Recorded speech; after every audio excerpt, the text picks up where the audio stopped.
தொலைநோக்கு சிந்தனை கொண்ட என் இனிய இந்திய தேச மக்களே, மெய்ப்பொருள் காண்பதறிவு. ஒரு தனி மனிதன் என்று தனது ஆளுமைக்குள் அனைத்தையும் கொண்டு வர வேண்டும் என்று சிந்தித்து செயலாற்ற துவங்கினானோ அன்றே பிரிவினைகள் உருவாகிவிட்டது.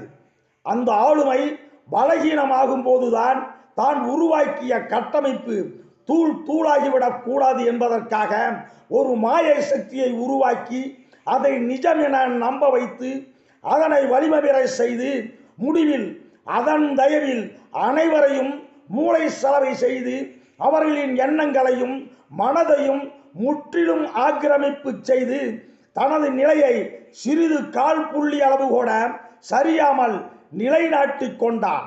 இதன் கிளைகளே உலகமெங்கும் பரவி தனித்தனி ஆணிவேர்களை உருவாக்கி விருட்சமாகி அதற்கொரு முகவரியை சூட்டிக்கொண்டு இன்றளவும் பயணித்துக் கொண்டிருக்கிறது.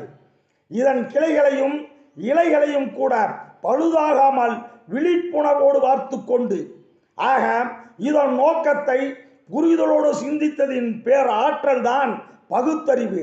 ஆக இதன் நோக்கத்தை புரிதலோடு சிந்தித்ததின் பேர் ஆற்றல் தான் பகுத்தறிவு.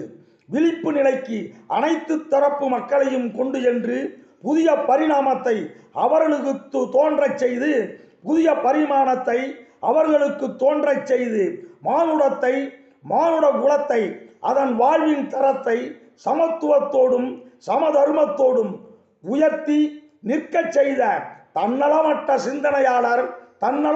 சிந்தனையாளர் பெரியார். இதற்காக அவர் எடுத்துக்கொண்ட ஊமைதான் வெங்காயம். ஆக நிஜத்தை நம்புங்கள், நிழலை புறக்கணியுங்கள். திராவிட மாடலை போற்றுவோம். திராவிட முன்னேற்ற கழக வெற்றி பாதையில் பயணிப்போம். மகாத்மா காந்திஜியின் அகிம்சை அறவழியில் வாழ்க வையகம், வாழ்க வளமுடன், வணக்கமுடன். KKR.